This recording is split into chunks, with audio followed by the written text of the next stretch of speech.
Oi, gente! Aqui é a Clara, do canal Clareando Histórias. Hoje eu vou trazer um dos meus livros favoritos da vida, A Maldição do Vencedor, da Mary Rutkowski. Esse livro, para mim, não é só uma história, ele é um sentimento. Eu já li e reli esse livro várias vezes e toda vez que eu retorno para ele, eu encontro algo novo, algo que me toca, diferente. Tem intriga, tem emoção, tem escolhas difíceis e tem aquela sensação de que cada palavra foi colocada no lugar perfeito. E eu queria compartilhar isso com vocês, porque aqui no canal eu não quero só narrar livros, eu quero dividir um pedacinho de quem eu sou como leitora. E A Maldição do Vencedor faz parte da minha trajetória, faz parte da minha construção como alguém que ama histórias. Então hoje eu não trago apenas um audiobook, eu trago algo que mora em mim. Espero que vocês sintam também essa intensidade quando ouvirem. Vamos juntos? A Maldição do Vencedor. Escrito por Mary Rutkowski. Capítulo 1. Não deveria ter ficado tentada. Foi o que Kestrel pensou enquanto tirava a prata dos marinheiros na mesa de jogos improvisada, num canto do mercado. Não vá embora, pediu um deles. Fique, pediu outro, mas Kestrel fechou a pequena bolsa de veludo. O sol tinha baixado, caramelizando tudo, o que significava que tinha jogado por tempo suficiente para ser vista por alguém. Alguém que contaria ao pai dela. Ela nem gostava tanto de jogar cartas, e a prata nem pagaria o estrago em seu vestido de seda, desfiado pelas farpas do caixote que usara como banco. Mas os marinheiros eram adversários muito melhores que o aristocrata comum. Eles viravam as cartas com truques ferozes, xingavam quando perdiam, xingavam quando ganhavam, arrancavam do amigo até a última moeda de pilares de prata, e roubavam. Kestrel sentia especial prazer quando eles roubavam. Ficava um pouco menos fácil vencê-los assim. Ela sorriu e foi embora. Então fechou seu sorriso.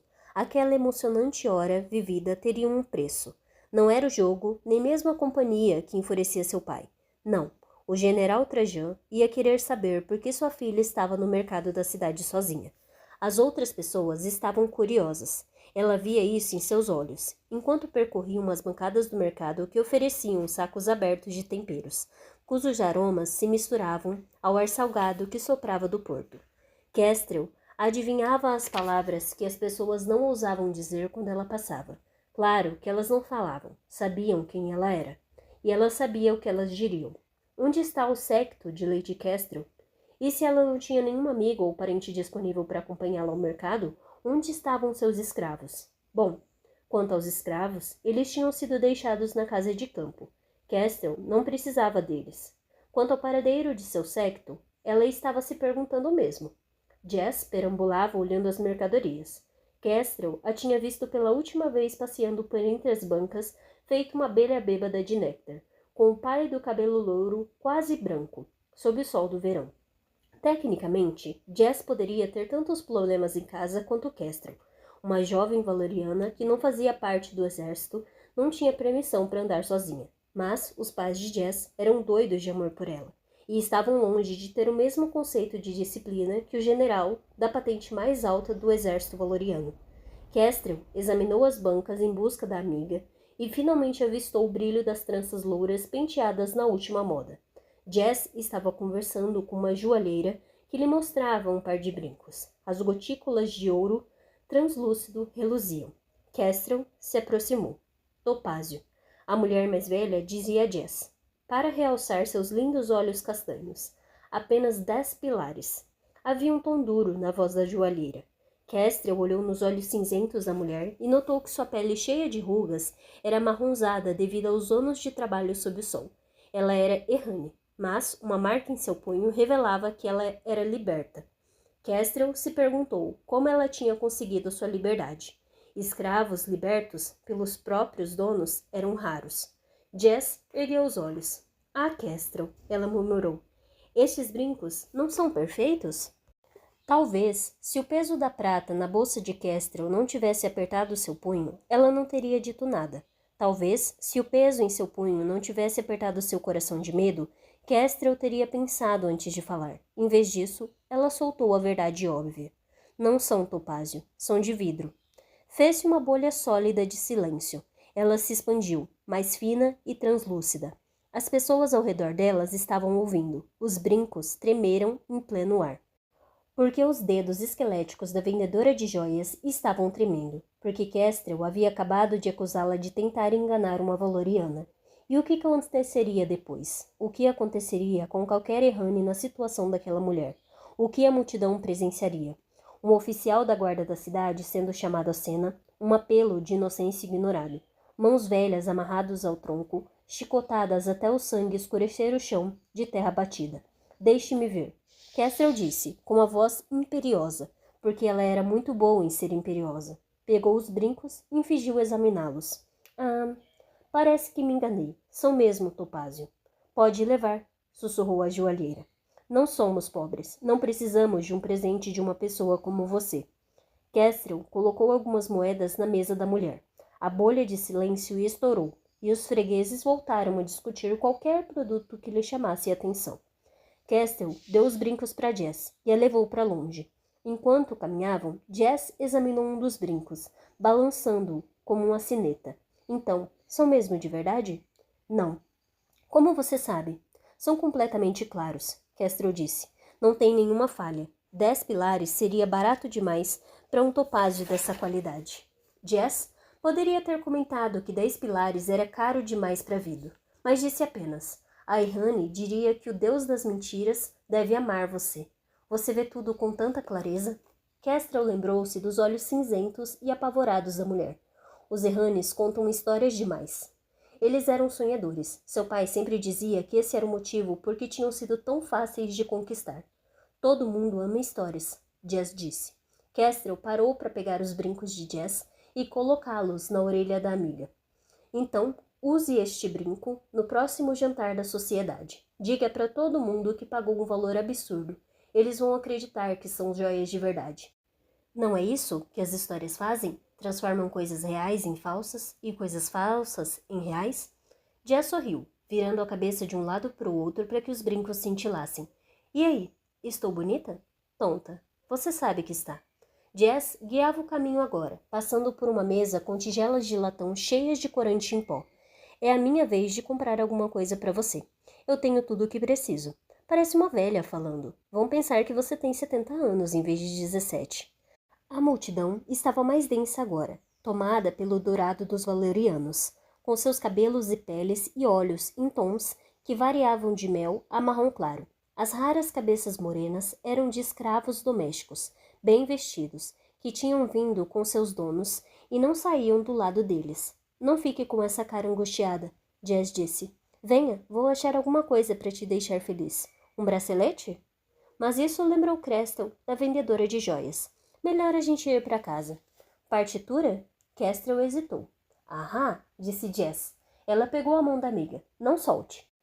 Era uma brincadeira antiga. Kestrel fechou os olhos e foi puxada às cegas por Jess, que ria. Então Kestrel riu também, como fizera anos antes, quando se conheceram. O general estava impaciente com a luta da filha. Sua mãe já morreu faz 6 meses, ele dissera. É tempo suficiente. Por fim, ele ordenou um senador de uma casa de campo vizinha a trazer a filha, também de 8 anos de idade, para uma visita. Os homens entraram na casa. As meninas receberam ordens de ficar do lado de fora. Vão brincar, mandou o general. Jess tentou conversar com Kestrel, que a ignorou. Por fim, Jess parou. Feche os olhos, ela disse. Curiosa, Kestrel obedeceu. Jess pegou sua mão. Não solte. Elas atravessaram os gramados do general, escorregando e tropeçando e rindo. Foi como agora, exceto pelo mar de gente em volta delas. Jess diminuiu a velocidade, então se deteve e disse: Ah! Kestrel abriu os olhos. As meninas tinham ido para parar numa cerca de madeira na altura da cintura, que dava para um fosso lá embaixo. Você me trouxe aqui? Não era minha intenção, disse Jess. Eu me distraí com o chapéu de uma mulher. Você sabia que os chapéus estão na moda? Eu a estava seguindo para olhar mais de perto e você nos trouxe para o mercado de escravos. A multidão tinha congelado atrás delas, barulhenta, numa ansiedade inquieta. Haveria um leilão em breve. Kestrel deu um passo para trás. Ela ouviu um xingamento abafado quando seu calcanhar pisou nos dedos de outra pessoa. Nunca vamos conseguir sair agora, Jess disse. Melhor a gente ficar até o fim do leilão.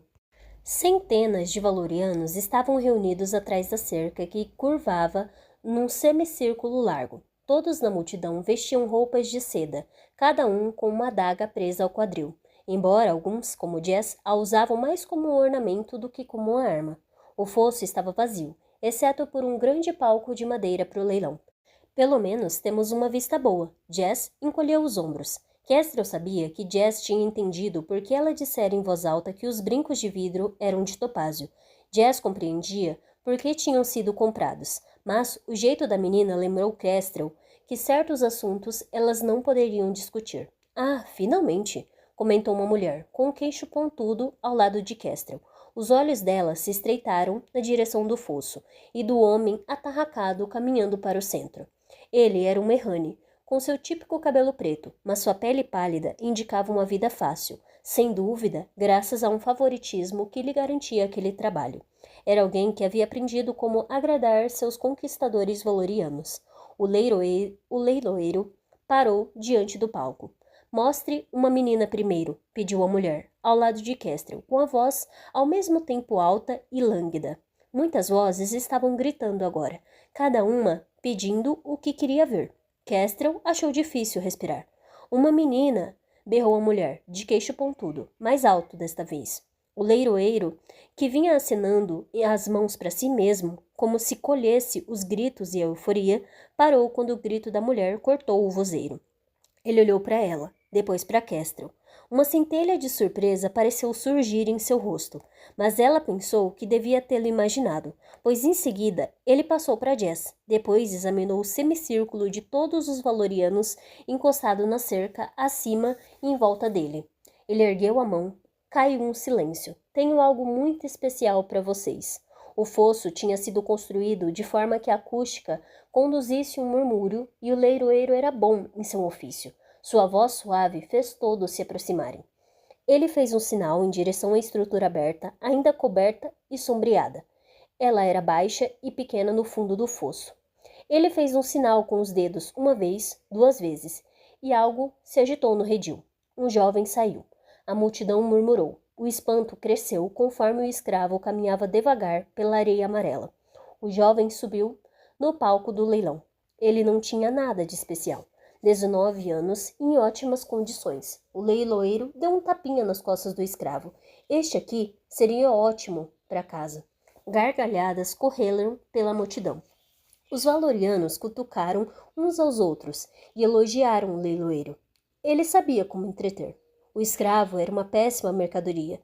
Ele parecia um bruto, pensou Kestrel. Um hematoma fundo na bochecha era prova de uma briga e promessa de que ele seria difícil de controlar. Seus braços nus eram musculosos, o que provavelmente só confirmava a ideia do público de que ele teria mais proveito para alguém com um chicote em mãos. Talvez, em outra vida, ele pudesse ter sido usado para trabalho doméstico. Seu cabelo era castanho, claro o suficiente para agradar alguns valorianos.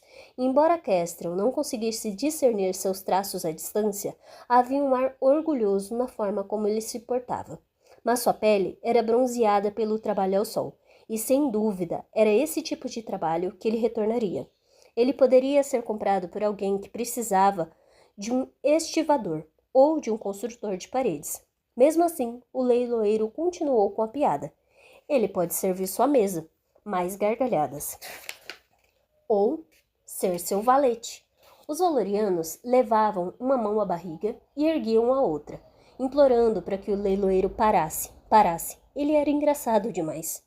Quero ir embora, Kestrel disse a Jess, quem fingiu não ouvir. Está bem, o leiloeiro sorriu. O rapaz tem sim algumas habilidades. Juro pela minha honra, acrescentou, colocando a mão no peito. E a multidão riu de novo, porque era de conhecimento geral que não existia honra entre o povo Errani. Este escravo foi treinado como ferreiro. Seria perfeito para qualquer soldado, especialmente para um oficial com guarda própria e armas para cuidar. Houve um murmúrio de interesse. Ferreiros Erranis eram raros. Se o pai de Kestrel estivesse ali, ele provavelmente faria uma oferta. Fazia tempo que a guarda dele reclamava da qualidade de trabalho do ferreiro da cidade. Vamos começar os lances? Disse o leiloeiro. 5 pilastras. Eu ouvi 5 pilastras de bronze pelo rapaz? Senhoras e senhores, não daria nem para contratar um ferreiro por tão pouco. 5, alguém gritou. 6. E os lances começaram. Os corpos atrás de Kestrel pareciam feitos de pedra. Ela não conseguia se mover, não conseguia olhar para o seu povo, não conseguia chamar a atenção de Jess, nem fixar o céu iluminado demais. Esses eram os motivos, ela concluiu, porque era impossível observar qualquer outra coisa além do rosto do escravo. Ah, ora essa, disse o leiloeiro. Ele vale pelo menos 10. Os ombros do Errani se enrijeceram. Os lances continuaram. Kestrel fechou os olhos. Quando o preço chegou a 25 pilastras, Jess perguntou. Kestrel, você está passando mal? Sim. Vamos sair assim que acabar. Não falta muito agora. Houve uma pausa nos lances. Pareceu que o escravo seria vendido por 25 pilastras, um preço deplorável, mas o máximo que estavam dispostos a pagar por uma pessoa que trabalharia até a inutilidade. Meus caros valorianos, disse o leiloeiro, esqueci uma coisa. Tem certeza de que ele não daria um ótimo escravo doméstico? Porque este rapaz sabe cantar. Kestrel abriu os olhos. Imagine a música durante o jantar, como seus convidados ficariam encantados. O leiloeiro ergueu os olhos para o escravo que parecia alto no pequeno palco.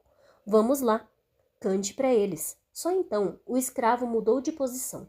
Foi um movimento ligeiro e logo contido, mas Jess inspirou fundo, como se ela, assim como Kestrel, imaginasse uma briga começando no fosso lá embaixo. O leiloeiro murmurou raivoso para o escravo num errane rápido. Baixou demais para que Kestrel entendesse. O escravo respondeu em sua língua. Sua voz era baixa. Não. Talvez ele não soubesse da acústica do fosso. Talvez não se importasse ou não se preocupasse com o fato de que qualquer valoriano conhecia o mínimo de Errani para entender o que ele havia dito. Não fazia diferença. O leilão tinha acabado agora. Ninguém ia querer aquele rapaz. A pessoa que tinha oferecido 25 pilastras já devia estar arrependida por ter feito um lance por alguém tão intratável, que não obedecia nem à sua própria raça. Mas a recusa dele comoveu Kestrel. A estrutura pétrea dos ombros do escravo a lembraram de si mesma, quando seu pai exigia algo que ela não podia dar. O leiloeiro ficou furioso. Ele devia concluir a venda, ou pelo menos fingir exigir um preço mais alto, mas ficou simplesmente parado, com os punhos cerrados, tentando encontrar uma forma de punir o jovem antes de encaminhá-lo para o sofrimento de cortar rochas ou para o calor da forja. A mão de Kestrel se moveu sozinha. Um pilar, ela gritou. O leiloeiro se virou. Ele vasculhou a multidão quando encontrou Kestrel. Um sorriso iluminou sua expressão numa alegria astuta. Ah, ele suspira. Agora sim, alguém que entende de valores. Kestrel, Jess puxou a sua manga. O que você está fazendo? A voz do leiloeiro ribombou. Dou-lhe uma, dou-lhe duas, 12 pilares. Gritou um homem, encostado na cerca na frente de Kestrel, do outro lado do semicírculo. O queixo do leiloeiro caiu. 12? 13, veio outro grito. Kestrel pestanejou internamente. Se ela tivesse de dar algum lance, por quê? Por que tinha feito isso? Não deveria ter sido tão alto. Todas as pessoas aglomeradas em volta do fosso estavam olhando para ela. A filha do general, um pássaro de alta sociedade que voava de uma casa respeitável a outra. Eles pensaram. 14. Pensaram que se ela queria o escravo, ele deveria merecer o preço. Devia haver um motivo para querê-lo. 15. E o delicioso mistério do porquê fez um lance superar o outro. O escravo estava olhando fixamente para ela agora, o que não era nenhuma surpresa, visto que ela tinha iniciado aquela loucura. Kestrel sentiu algo dentro de si, se equilibrando na linha entre o destino e a escolha. Ela ergueu a mão. Ofereço 20 pilares. Meu Deus, garota, disse a mulher, de queixo pontudo à sua esquerda. Desista. Por que fazer um lance por ele? Só porque ele sabe cantar? Deve cantar no máximo daquelas músicas erranes obscenas sobre bebida. Kestrel não olhou para ela, nem para Jess. Embora pudesse sentir a menina torcendo os dedos, não abandonou o olhar do escravo. 25, gritou uma mulher, do fundo. O valor agora era maior do que Kestrel tinha na bolsa. O leiloeiro mal parecia saber o que fazer. As ofertas foram subindo. Uma voz impelia a outra até parecer que uma flecha com corda trepassava a multidão, amarrando-os uns aos outros com uma euforia. A voz de Kestrel saiu dura. 50 pilares. O silêncio súbito, perplexo, feriu seus ouvidos. Jess abafou um grito de surpresa. Vendido! Gritou o leiloeiro. Seu rosto estava selvagem de alegria. A Lady Kestrel, por 50 pilares. Ele puxou o escravo para fora do palco, e foi só então que o jovem tirou os olhos dela. Ele mirou a areia, tão fixamente que parecia estar lendo seu futuro ali, até o leiloeiro o empurrar na direção do redil. Kestrel inspirou, trêmula. Seus ossos pareciam feitos de água. O que ela tinha feito? Jess colocou a mão sobre o cotovelo dela para apoiá-la. Você está mesmo passando mal. E com a mão bem aberta, eu diria, zombou a mulher de queixo pontudo. Parece que alguém está sofrendo da maldição do vencedor. Kestrel se voltou para ela. O que quer dizer? Você não frequenta leilões, não é? A maldição do vencedor é quando você vence as ofertas, mas só pagando um preço exorbitante. A multidão estava diminuindo. O leiloeiro já trazia outra pessoa, mas a corda de euforia que havia atacado os valerianos ao fosso havia se desfeito. O espetáculo tinha acabado. O caminho estava livre agora para Kestrel ir embora. Mas ela não conseguia se mover. Não entendo, Jess disse. Kestrel também não entendia o que ela tinha na cabeça, o que estava tentando provar. Nada, ela disse a si mesma. De costas para o fosso, obrigou os seus pés a darem o primeiro passo para longe do que ela tinha feito. Absolutamente nada. Capítulo 2. A sala de espera do redil era aberta para a rua. Tinha cheiro de carne não lavada. Jess continuava perto, olhando para a porta de ferro montada na parede. Kestrel tentou não fazer o mesmo. Era a primeira vez dela ali. Os escravos domésticos costumavam ser comprados pelo seu pai ou pelo mordomo da família, que o supervisionava. O leiloeiro estava esperando perto das cadeiras acolchoadas, preparadas para os clientes valorianos. Ah! Ele sorriu ao ver Kestrel. A vencedora. Queria estar aqui antes de você chegar. Saí do fosso assim que pude. Você sempre cumprimenta seus fregueses pessoalmente? Ela ficou surpresa com a ansiedade dele. Os bons, sim. Kestrel se perguntou quando dava para ouvir através da janelinha trancada da porta de ferro. Se não, continuou o leiloeiro, deixo a transação final nas mãos da minha assistente. Ela está no fosso agora, tentando se livrar dos gêmeos. Ele revirou os olhos pela dificuldade de manter famílias unidas. Enfim, ele deu de ombros. Alguém pode querer um par combinando. 2 valorianos entraram na sala de espera, um homem e uma mulher. O leiloeiro sorriu. Perguntou se eles queriam sentar e disse que logo mais os atenderia. Jess sussurrou no ouvido de Kestrel que o casal, se acomodando nas cadeiras baixas, no outro canto, eram amigos dos pais dela. Kestrel se importaria se ela fosse cumprimentá-los? Não, vai lá, ela respondeu. Era compreensível que Jess ficasse incomodada com os detalhes baixos da compra de pessoas, mesmo com a coisa em si moldasse todas as horas da vida dela. Desde o momento em que uma escrava lhe trazia o banho matinal até quando outra desfazia suas tranças para que fosse dormir. Depois que Jess saiu para conversar com o casal, Kestrel olhou séria para o leiloeiro. Ele assinou com a cabeça, tirou uma chave grossa do bolso, destrancou a porta e entrou. Você, Kestrel, o ouviu dizer em Errani. Hora de sair. Houve uma movimentação e o leiloeiro voltou. O escravo caminhava atrás dele. Ele ergueu os olhos para encarar os de Kestrel. Seus olhos eram de um cinza claro e frio. Eles a deixaram espantada, mas ela já devia esperar ver essa cor num Errani.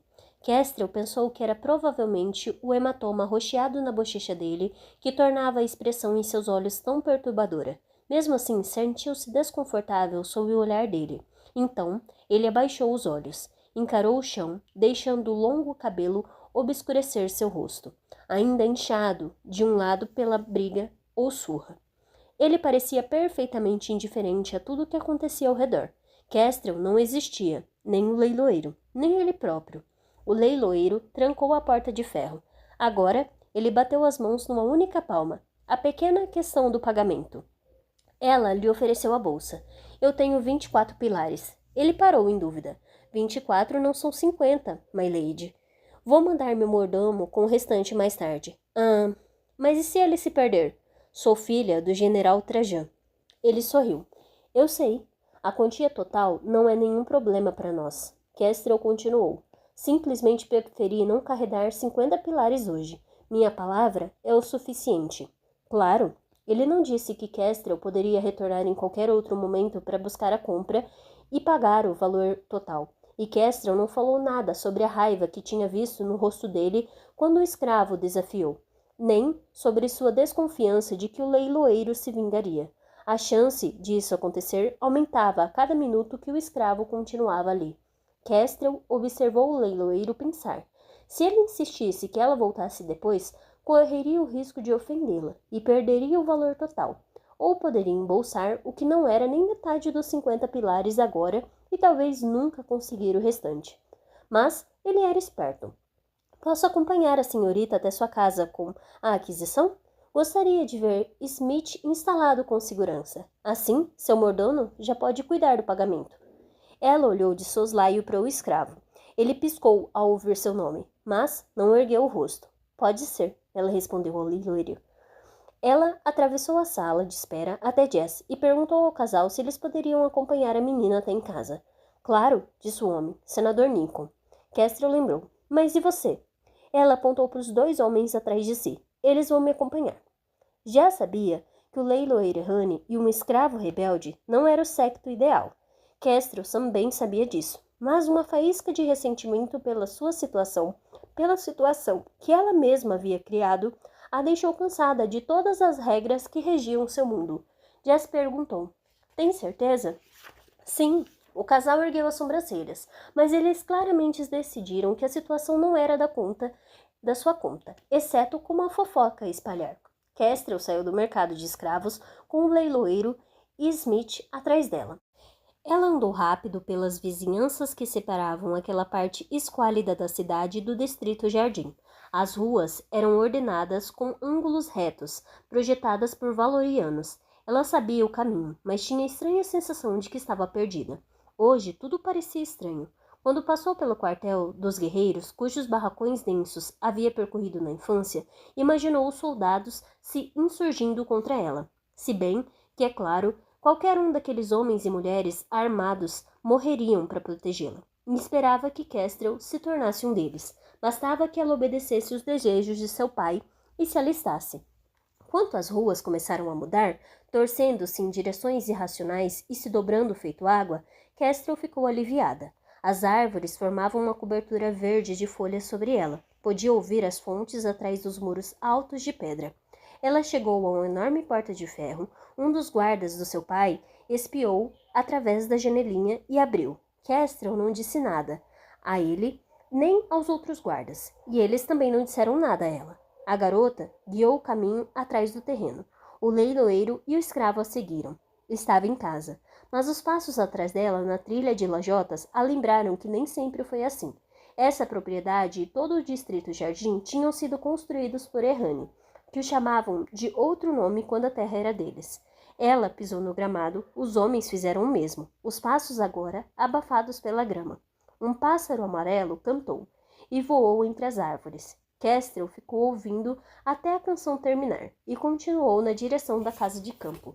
O som de suas sandálias no chão de mármore da entrada ecoou baixo contra as paredes pintadas com criaturas saltitando, flores e deuses que ela desconhecia. Seus passos se misturaram ao sussurro da água borbulhando no tanque raso instalado no chão. Linda casa, elogiou o leiloeiro. Ela lhe lançou um olhar cortante. Embora não tivesse ouvido nada áspero na voz do homem, procurou nele algum sinal de que reconhecia a casa, de que a tinha visto como um convidado de honra, um amigo ou mesmo um membro da família antes da guerra de Ram. Mas essa era uma ideia tola. As casas de campo do distrito Jardim pertenceram aos Erranes aristocratas, e se o leiloeiro fosse um deles, não teria acabado com este trabalho. Seria um escravo doméstico, talvez um tutor de crianças valorianas. Se ele conhecia a casa, era porque já tinha entregado escravos ali para seu pai. Ela hesitou em olhar para Smith. Quando o fez, ele se recusou a encará-la de volta. A governanta veio na direção dela, atravessando o longo corredor que se estendia depois da fonte. Kestrel a mandou entrar, com a ordem de buscar o mordomo e lhe permitir para trazer 26 pilares. Quando a irmã chegou, suas sobrancelhas louras estavam franzidas em suas mãos, que seguravam um pequeno cofre, e estavam tensas, e ficaram ainda mais tensas quando ele viu o homem e o escravo. Kestrel abriu o cofre e contou o dinheiro enquanto o colocava na mão estendida do leiloeiro. Ele embolsou a prata, depois esvaziou a bolsa dela, que carregava consigo. Com leve reverência, devolveu a bolsa vazia para ela. Foi um prazer fazer negócios com a senhorita. Ele se virou para ir embora. Ela disse: é melhor que não haja nenhuma marca nova nele. Os olhos do leiloeiro se voltaram para o escravo e percorreram seus farrapos, seus braços sujos e cobertos de cicatrizes. Fique à vontade para inspecionar, minha senhorita, o leiloeiro disse, com a voz arrastada. Kestrel franziu a testa, incomodada com a ideia de inspecionar qualquer pessoa, quem dirá aquela pessoa. Mas antes que pudesse formular uma resposta, o leiloeiro já tinha ido embora. Quanto? Armand perguntou. Quanto no total custou isso?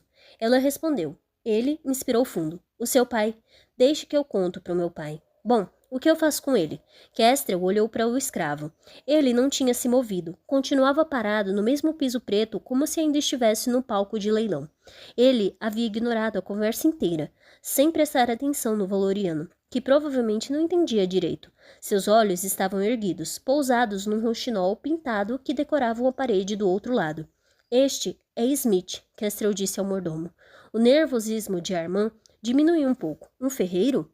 Às vezes, os escravos recebiam nomes de acordo com o seu trabalho, e Smith era o nome dos ferreiros.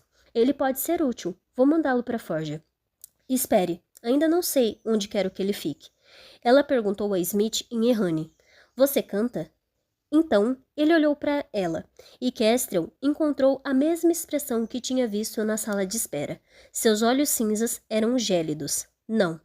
Smith tinha respondido na língua dela com um sotaque leve. Ele desviou os olhos, o cabelo castanho caiu para frente, cobrindo seu perfil. Kestrel cravou as unhas nas palmas das mãos. Arranje um banho para ele. Ela disse. A Armand, numa voz que esperava soar mais apressada do que frustrada. E umas roupas de verdade. Ela começou a descer o corredor, então parou. As palavras saíram como um raio de sua boca. E corte o cabelo dele. Kestrel sentiu o frio do olhar de Smith nas suas costas, enquanto se retirava. Agora era fácil dar nome à expressão nos olhos dele. Desprezo.